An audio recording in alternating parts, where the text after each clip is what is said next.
અનેક જગ્યા પર ધાડપાડું, ખૂની અને અનેક ગુનાહિત પ્રવૃત્તિ આચરનાર અને લોકોમાં ખોફ ફેલાવનાર શિવો ફરી અમદાવાદ ક્રાઇમ બ્રાન્ચના શકંજામાં આવી ગયો છે. શિવો અતિ ખૂંખાર આરોપી છે. અમદાવાદમાં નીમા ફાર્મમાં ધાડ પાડવાના ગુનામાં તેની ધરપકડ થઈ હતી, જેને રાજકોટ જેલમાં રાખવામાં આવ્યો હતો. જેને અમદાવાદ મિર્ઝાપુર કોર્ટ ખાતે લાવવામાં આવ્યો તે દરમિયાન પરત ફરતા સમયે બગોદરા ખાતે ચા પીવા માટે રોકાયા હતા અને ત્યાંથી શિવો પોલીસ જપ્તામાંથી ફરાર થઈ ગયો હતો. ત્યારબાદ બાતમીના આધારે શિવાની મુંબઈથી ધરપકડ કરી અમદાવાદ લાવ્યા બાદ પોલીસે વધુ તપાસ હાથ ધરી છે.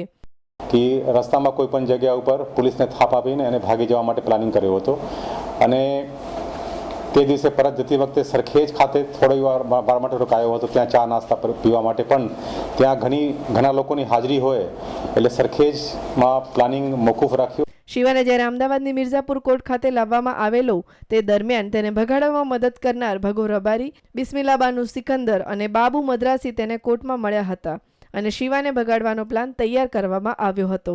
પ્લાન મુજબ બગોદરા ચા પીવા રોકાયા ત્યારે શિવાને પહેલાં તેને રિક્ષામાં અને ત્યારબાદ તેને કાર દ્વારા નડિયાદ તરફ લઈ જવામાં આવ્યો હતો. ત્યાંથી તેઓ શિવાના મિત્ર જાવેદ, જે મુંબઈમાં રહે છે, એને ત્યાં જતા રહ્યા હતા. આ સમગ્ર ઘટનામાં પોલીસની પણ મિલીભગત હોય તેવી શંકા સેવાઈ રહી છે.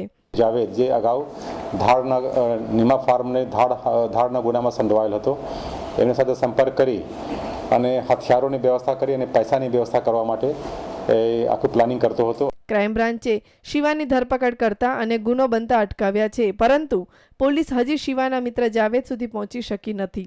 જો જાવેદ પોલીસ શકંજામાં આવશે તો હજી શિવાની ગુનાહિત દુનિયાના ઘણા ભેદ સામે આવશે. કેમેરામેન મીત ભટ્ટ સાથે કશ્યપ જોશી, ન્યૂઝ ઓનલાઈન, અમદાવાદ.